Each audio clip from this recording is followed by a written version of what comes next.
Welcome back. This is Global News with Charles. One of the major airlines in the country, Air Peace, was denied plans to increase its one-way flight fare from Lagos to Abuja to 200,000 naira. A post recently went viral indicating that Air Peace's one-way flight would now cost 200,000 naira from November 1st, 2024.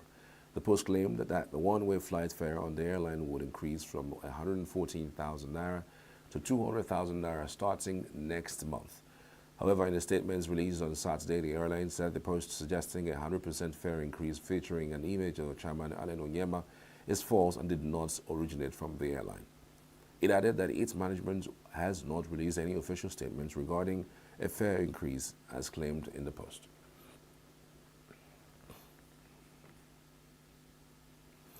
Georgian President Salome Zurabichvili called on Sunday for people to take to the streets to protest the results of the Saturday's disputed parliamentary election, in which the Electoral Commission said the ruling party had won.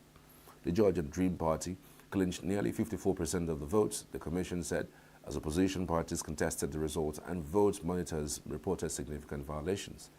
Zurabichvili, a former Georgian Dream ally turned fierce critic of the ruling party, said she did not recognize the results and referred to the vote as a Russian special operation. She did not clarify whether she believed Russia had a direct role in the elections. Zurabichvili called on Georgians to protest in the center of the capital, Tbilisi, on the Monday evening to announce to the world that they do not recognize those elections.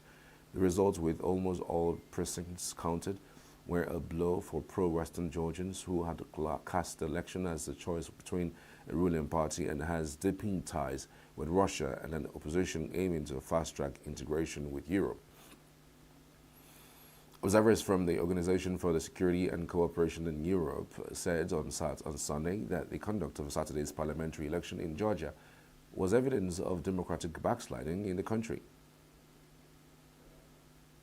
Our European Parliament teams witnessed in some precincts high tension, confusion and chaos. In one case, ballot box stuffing, physical assault on observers attempting to report on violations, observer and media removal from polling stations, tearing up observers' complaints, intimidation of voters posing as citizen observers. Furthermore, voting secrecy was not always. We do support the continuous commitment of the Georgian people to democracy, sovereignty, and freedom of their country. We express deep concern about the democratic backsliding in Georgia. The conduct of yesterday's election is unfortunately evidence to that effect. We fear that the climate of hatred and intimidation that was also mentioned before we witnessed on the election day could seriously undermine the political process in Georgia. It is important that the reported violations during the election day are investigated and addressed. We invite the Georgian authorities to fully implement the recommendations of the OSCE ODIHR International Election Observation Mission. Georgians cast their vote yesterday, choosing among different parties and coalitions. This democratic choice is a fundamental right, and taking legal steps to ban opposition parties is unacceptable for. Georgia's ruling Georgian Dream Party received more than 54% of the vote in the country's parliamentary elections, the Electoral Commission said on Sunday, though the results was disputed by opposition parties. Japan's ruling coalition is certain to lose its parliamentary majority as a result of the Sunday's national election. Public broadcaster NHK reported, raising uncertainty over the makeup of the next government and the prospects for the world's fourth largest economy. With 90% of the seats accounted for, Prime Minister Shigeru Ishiba's Liberal Democratic Party, for almost all of its post-war history, and junior coalition partner Komeito had 192 of the 465 seats in the lower house of parliament.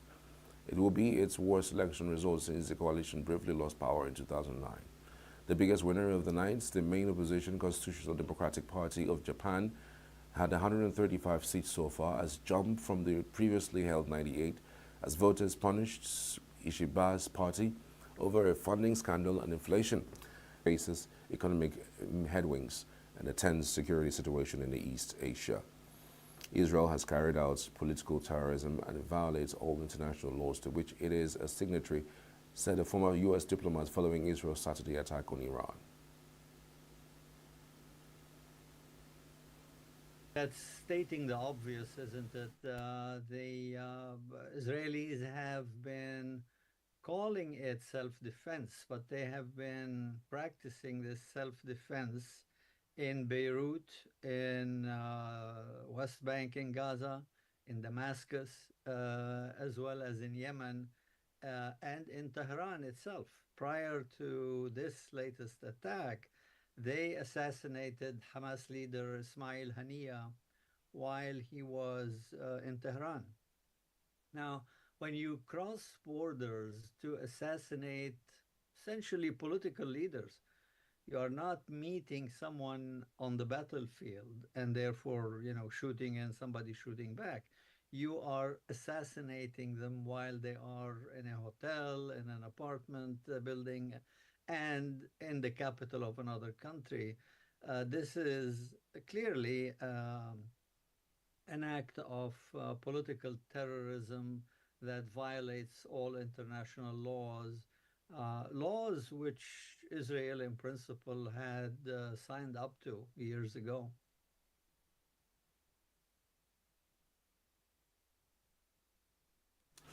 Israel said Saturday that it had completed waves of pre-dawn extracts on military targets in Iran in what it called a retaliatory move to recent months of attacks from Iran, with Iran reporting that it had successfully countered the Israeli assault. Iran said that Israel's Saturday attack is a violation of international law. The Israel Defense Forces, IDF, said in a statement early Saturday that it had launched precise and targeted airstrikes on targets in several areas in Iran, including missile manufacturing facilities, surface-to-air missile arrays, and additional Iranian aerial capabilities.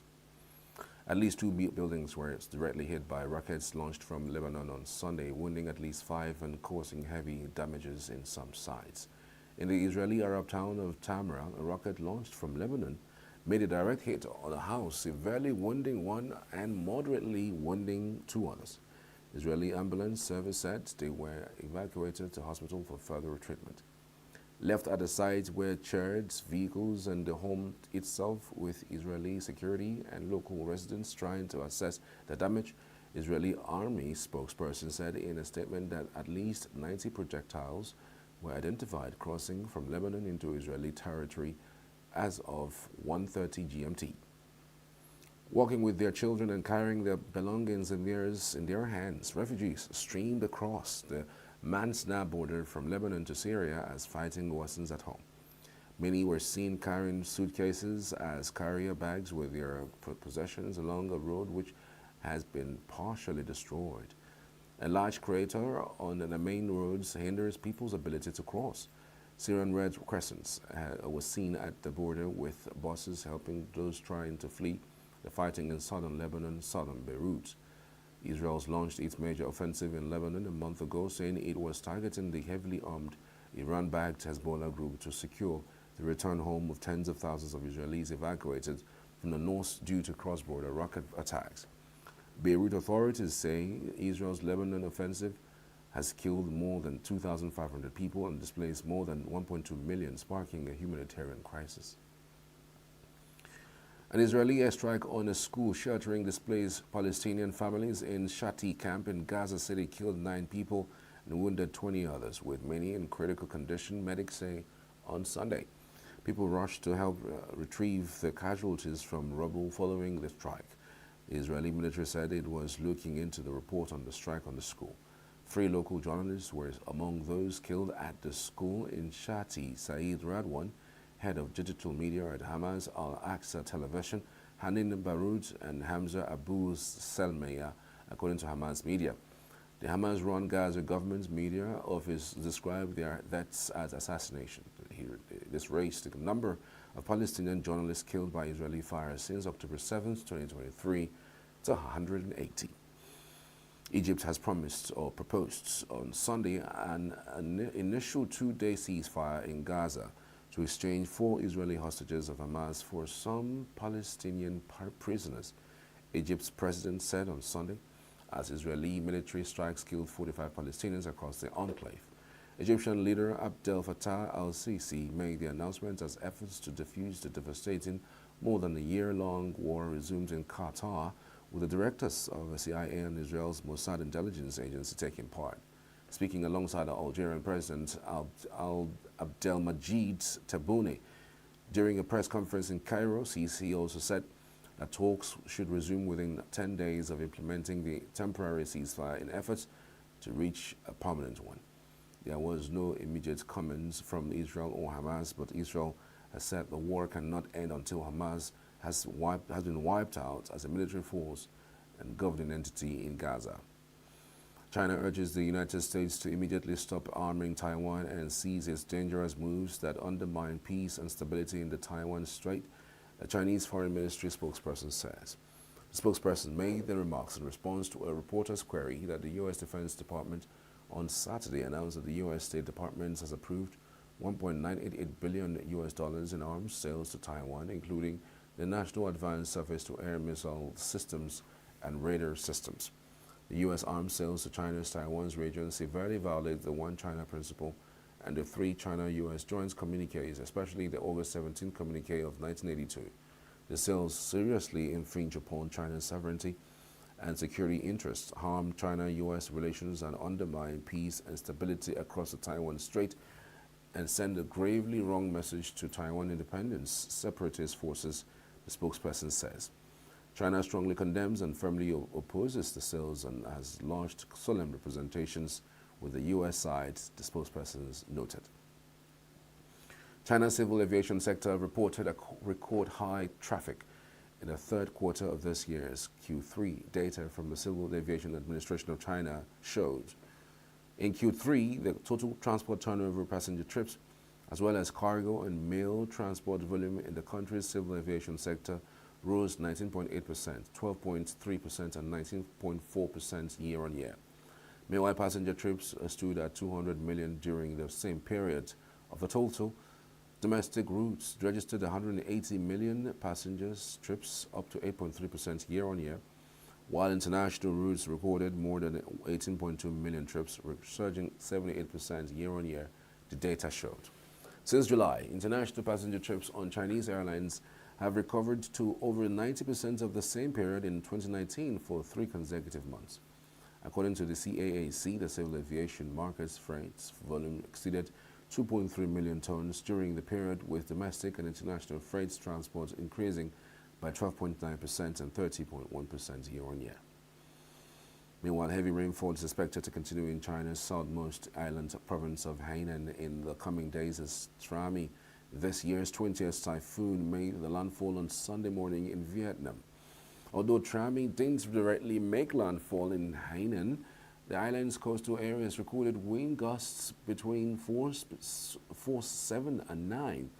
The strongest gusts, reaching force 11, were recorded at Ho Hai Station in Sanya City's Haitang district.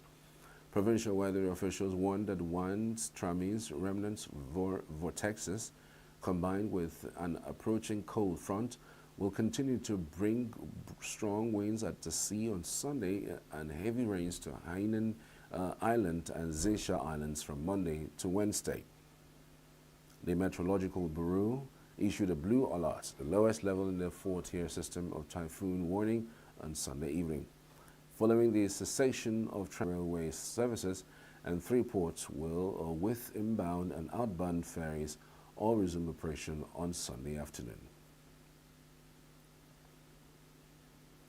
Protesters took to the streets on Sunday in the Canary Islands, rallying against illegal immigration.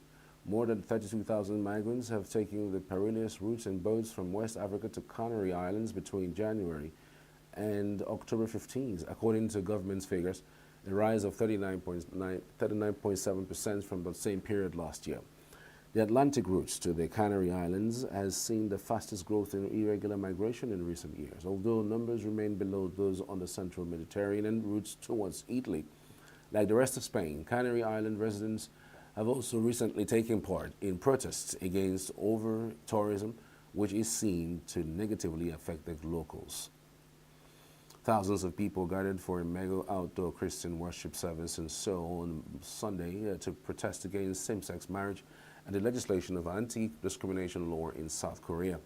Organizers say more than 1 million people across the country gathered in central Seoul, including Gwanghwamun, the streets around Seoul City Hall and Seoul train station, as well as the country's main financial center in ENUGU, while police put the figures at around 230,000.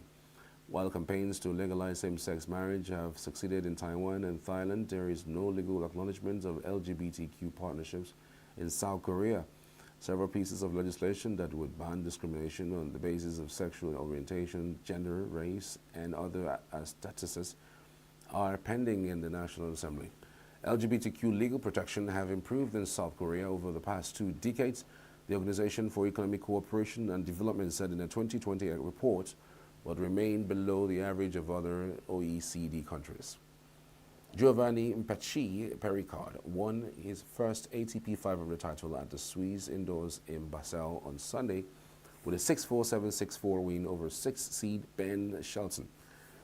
At number 50 in the ATP rankings, 21-year-old Mpachí Pericard made history as the lowest-ranked player to win a Basel since it became a tour-level event in 1975. Neither player had dropped a service game all week, but only Mpachí Pericard walked off court with his serve unbroken.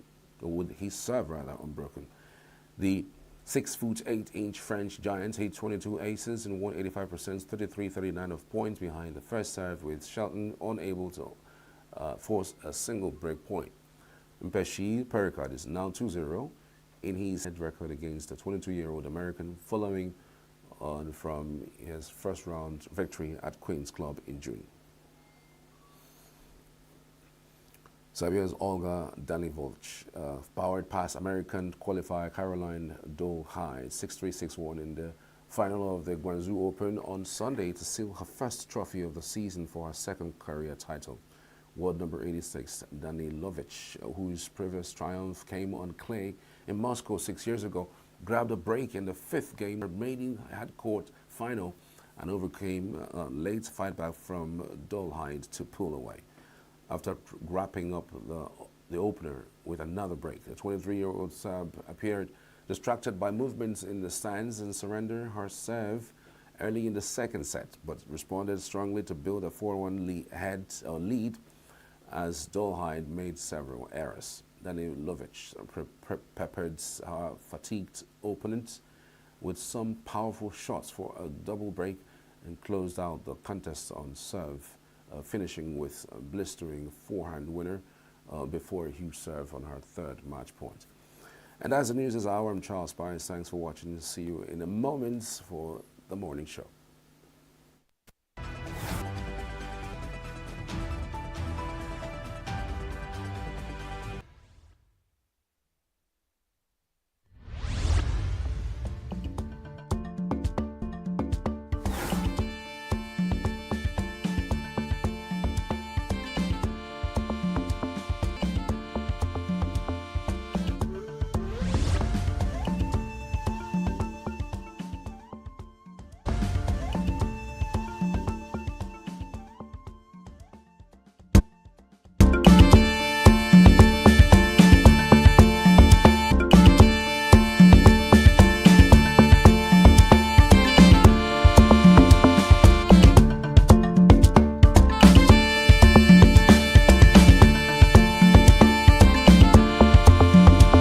The high level or increase of unemployment is individuals' fault.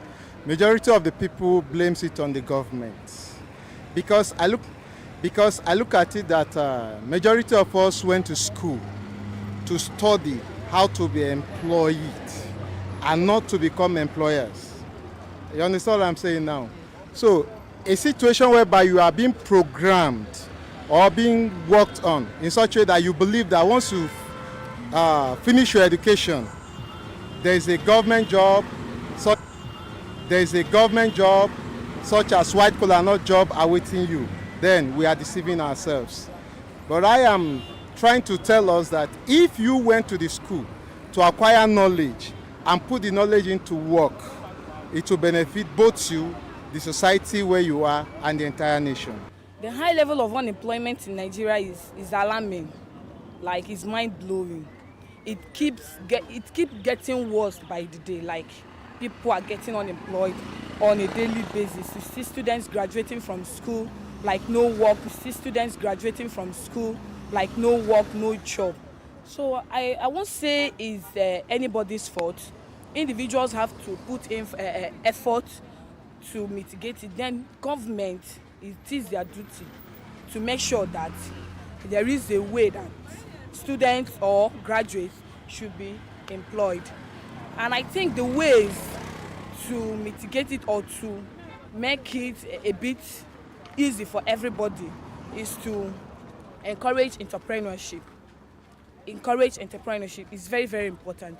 It's very, very necessary for people to be equipped to have what to do, a kind of handwork, anything that will make someone to be engaged in order to earn money for him or herself. High rate of unemployment in Nigeria first is caused by we the Nigerians. And why? Because we already know that there are no jobs out there. So why then do we depend or lean on getting white collar jobs when there are none? The federal government is not doing anything to help us and to to give us something meaningful. Let me just stop there to give us something meaningful. When you go out there, outside the country, definitely there are jobs there where you be able to fetch money for yourself and fend for your family. But here, it is well. High level of unemployment, obviously is on the leadership now. It's very, very obvious because in a country that everything, the consumption rate is higher than the production rate, what do you expect? Obviously unemployment to be very high. So I guess one of the ways, and we all know it and the government knows it, is just that the guys who, made the country this way are benefiting from it. So basically it's just to increase the productivity of the country. Look at places like Aba that produces, the kind of, despite the, financial instability they have, they can still produce such, well-crafted work, creative work. For them to do that kind of thing, imagine if money is pumped into that area. A lot of things can be done. For instance, Peter Obida, his convoy is made of innocence, he bought innocence cars, his convoy. It's because, he's trying to increase the productivity of Nigerians. And I feel if we focus on that area, things can be done to, make the country better. Well, I believe the high level of unemployment is basically, let's say the government, because first off, the government isn't providing enough opportunities, both in learning opportunities and job opportunities for people. People actually go to school in this part of the world because we are very educated people here in Nigeria. But due to the lack of opportunities and due to no care for whoever you are, no matter what position you have attained, both in school and outside school, nobody gives an actual F about you. And this makes people just want to give up entirely. Even if they have the chance to create job opportunities, they are just looking at both the cost of the process of creating that job opportunity and how it will actually, if they can actually succeed in the business or in whatever they're about to do. And if you look at the downside of things, it doesn't add up and they just give up and go back to the whole so-called unemployed youth and the population of individuals that are unemployed in the country. The unemployment rate is actually at the highest at this point. Even after going to school, after serving for the national country and all that, you still don't even have a chance to succeed or even get a chance to start from somewhere. People are actually sidelining you because they don't see any value in what you bring to the table, as they say. But then again, we look at how the whole economy is structured. It's only the rich that keeps getting richer while the poor keeps getting poorer. To actually give people the chance, because I believe if everyone is given a chance, we can make things work in this country, but they are given a chance and nobody cares to do anything meaningful. Everybody's just giving up, literally, and it's causing so much unemployment, so much chaos, so much poverty in the land. Nobody gives, if anything goes to chaos, it's fine. If anything goes well, it's fine. We're all just too relaxed about the whole situation and nothing is adding up.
increment of tariff is a very serious issue. This business I'm managing here now, formerly a tariff of 10,000 naira will sustain me 2 weeks and above. 1,750 and 1,760. It's against what it used to be at 1,720.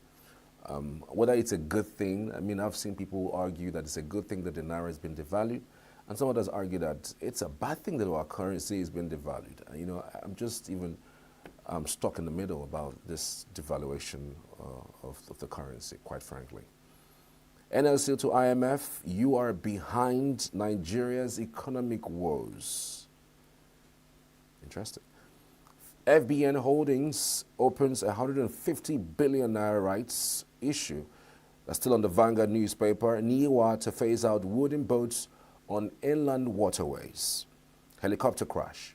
Why we haven't found critical components, says the NSIB. NASU, SANU begin indefinite strike today over withheld salaries. All the details you can find on the Vanguard. And by the way, in sports, Ballon d'Or 2024, Lookman sets for history with Vinicius Junior's favorite. As a matter of fact, we all know that Lookman is the only African player on the list of the finalists of the Ballon d'Or. And it does look like pundits have stated that Vinicius basically might just be favored to win it this time around. We're moving over to the Blueprint newspaper. Above the mass, NCDF Chair Olassi applauds Tinubu on creation of Ministry of Regional Development. Rivers crisis, Obongata Pandef Committee moves to reconcile Wike and Fubara. NGE tax Southeast and South governors on security. Withheld salaries, SANU, NASU begins strike today. FCT, 7 scavengers die in Sabon-Lugbe building collapse. Nigeria's $26 billion annual electricity loss calls for urgent reforms, that's according to a report. UBA rewards 110 loyal customers in ongoing legacy promo. Dangote backs Tinubu CNG drive invests over $280 million in trucks infrastructure. That's all on the Blueprint. We're moving over to the Daily Trust newspaper.